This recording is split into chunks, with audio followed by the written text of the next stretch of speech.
प्रभारी के राजू जी, उत्तर प्रदेश कांग्रेस कमेटी के अध्यक्ष अजय राय जी,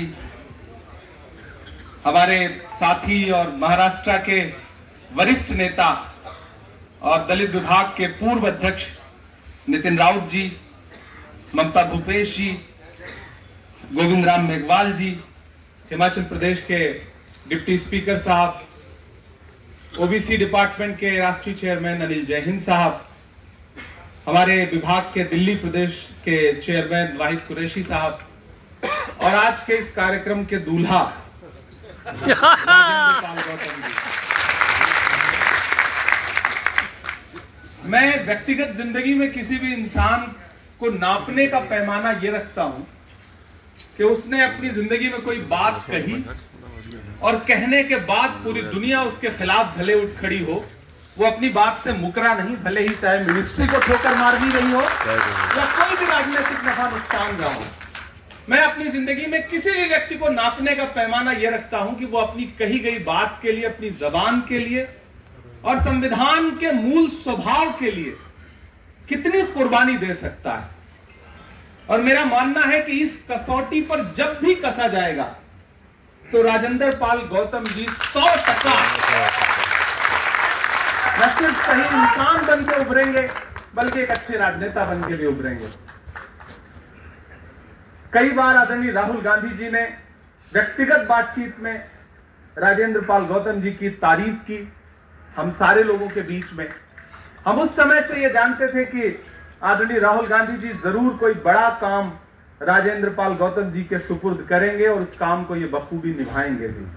मैं बधाई देता हूं राजेंद्र पाल गौतम जी को कि हमारे नेता राहुल गांधी जी ने, कांग्रेस के राष्ट्रीय अध्यक्ष मल्लिकार्जुन खड़गे जी ने आप पे जो भरोसा जताया है, आप बखूबी उस भरोसे को निभाएंगे और सामाजिक न्याय की लड़ाई की अगुवाई जिस तरह राहुल गांधी जी कर रहे हैं, उसके सिपाही बनके चाहे अनिल जयहिंद जी हो, राजेंद्र पाल गौतम जी हो, हमारे एसटी डिपार्टमेंट के विक्रांत भूरिया हो या अल्पसंख्यक विभाग के राष्ट्रीय चेयरमैन की हैसियत से इमरान प्रताप गढ़ी हो, हम सब एक खंबा बन के, पिलर बन के खड़े मिलेंगे राहुल गांधी जी के साथ।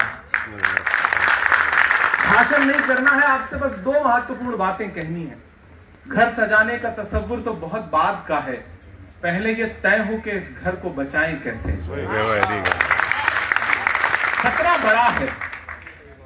अगर हमको आपको लगता है कि 70 साल पहले, 75 साल पहले एक किताब की शक्ल में डॉक्टर बाबा साहब अंबेडकर जी ने आपके अधिकारों को कलमबद्ध कर दिया था और वो जस का तस बचा रहेगा, तो फिर आप गलतफहमी के शिकार हैं। मैं देश की संसद में बैठता हूं और हर दिन देखता हूं कि किस तरह संविधान में लिखे गए एक एक शब्द को कुचलने का प्रयास सरकारी तौर पर पूरा सिस्टम कर रहा है। आपने लोकसभा का चुनाव देखा है, चाहे लल्लू सिंह हो, चाहे अरुण गोविल हो, चाहे ज्योति मिर्धा हो, चाहे अनंत हेगड़े हो, खुलेआम उनके भाषण थे 2024 के चुनाव में वोट मांगते समय कि हमें बहुमत दीजिए, हम संविधान बदलेंगे। बाद में भाजपा के बड़े नेताओं ने डैमेज कंट्रोल के लिए कहा कि नहीं नहीं, ये तो उनका व्यक्तिगत बयान होगा। लेकिन मुझे बताइए कि क्या कांग्रेस में किसी के इस तरह के बयान को व्यक्तिगत बयान कहकर के मीडिया पल्ला झाड़ता है? नहीं झाड़ता है। उसका सवाल पार्टी से पूछता है। लेकिन आज तक न तो अनंत हेगड़े के खिलाफ, न लल्लू सिंह के खिलाफ, न अरुण गोविल के खिलाफ, किसी के भी खिलाफ भारतीय जनता पार्टी ने कोई भी कार्रवाई नहीं की जिन्होंने खुलेआम मंचों से कहा कि हमें संविधान बदलना है। मैंने एक इंटरव्यू में एक बहुत महत्वपूर्ण बात कही थी। याद करिए 2014 में जब नरेंद्र मोदी जी प्रधानमंत्री बनकर के देश की संसद में पहली बार पहुंचे थे।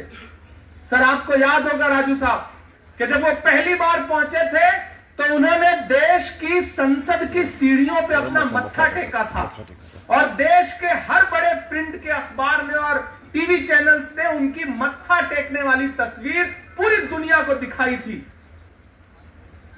यहां आपके बीच में ये कह रहा हूं मैं कि 2014 में उन्होंने देश की संसद को मत्था टेका और 2024 आते आते संसद ही बदल दी। इस बार उन्होंने संविधान को मत्था टेका है, तो खतरा तो बढ़ गया।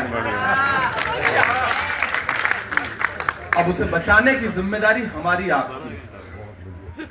और मुझे गर्व है कि हमारे नेता राहुल गांधी जी डॉक्टर बाबा साहब अंबेडकर के उद्देश्यों को लेकर के, उनके विचारों को लेकर के, और सच में चाहे वो लड़ाई पार्टी के बाहर लड़नी हो या पार्टी के अंदर लड़नी हो, के राजू जी इस बात के गवाह हैं, मैं खुद इस बात का गवाह हूं कि जो कंसर्न, जो एकजुटता राहुल गांधी जी इस मुद्दे पर दिखाते हैं वो अपने आप में देश में किसी नेता में विरले ही दिखाई पड़ती है।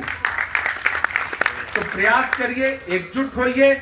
और मैं अल्पसंख्यक विभाग के अध्यक्ष की हैसियत से राजेंद्र पाल गौतम जी को भरोसा दिलाता हूं, और पिछले चेयरमैन राजेश लिलोटिया जी के साथ भी हम सब ने काम किया है। और नितिन राउत भाई अभी कह रहे थे कि मैं कम उनसे मिलता हूं, वो मेरे घर नहीं आता, मैं उसके घर नहीं जाता, मगर इन सारी बातों से ताल्लुक मर नहीं जाता। नितिन भाई,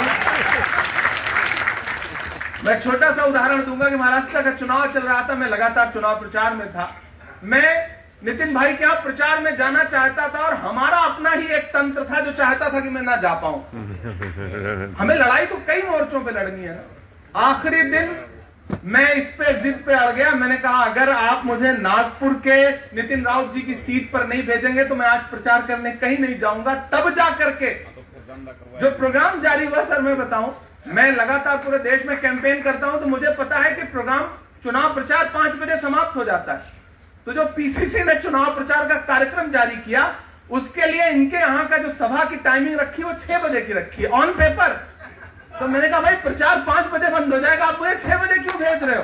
बोले नहीं सर, चुनाव का प्रचार इस बार 6:30 बजे बंद होगा। मैंने कहा नहीं भैया, 5 बजे बंद होता है। वो मुझसे इस बात पे जो वॉर रूम देख रहे थे वो लड़ गए, बोले नहीं इमरान जी आप नहीं समझ रहे, ये महाराष्ट्र है।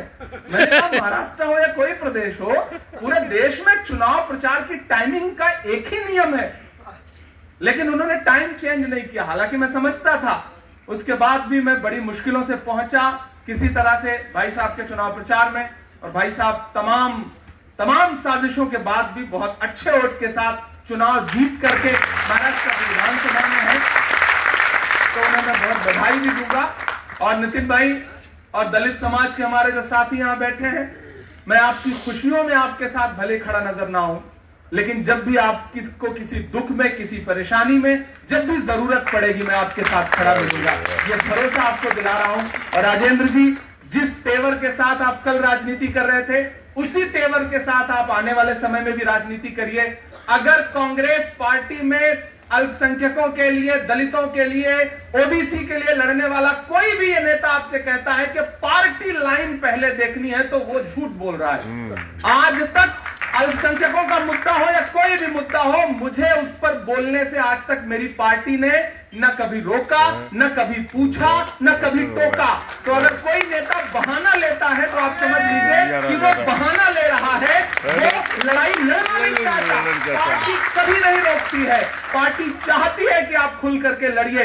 राहुल जी तो लड़ने वाले लोगों को, बहादुर लोगों को पसंद करते हैं, और अपने लोगों से भी लड़ करके उन्हें सम्मान देने का काम करते हैं। तो राजेंद्र पाल जी, मुझे अच्छा लगेगा और मुझे खुशी हो रही है कि एक जो नई टीम आ रही है, चाहे अनिल जयहिंद जी हो, विक्रांत बहुत युवा हैं, आप भी युवा ही हैं, मैं आपको युवा ही मानूंगा, युवा हैं, ये सबसे महत्वपूर्ण बात है। और हम सब मिल करके एक शानदार तरीके से पार्टी को आगे ले जाने के लिए, और 2029 में एक सपना लेकर के चलना है कि दिल्ली के लाल किले से अगला जो भाषण हो वो राहुल गांधी जी का। धन्यवाद इमरान भाई। अब कार्यक्रम पूरे की कड़ी को बढ़ाते हुए मैं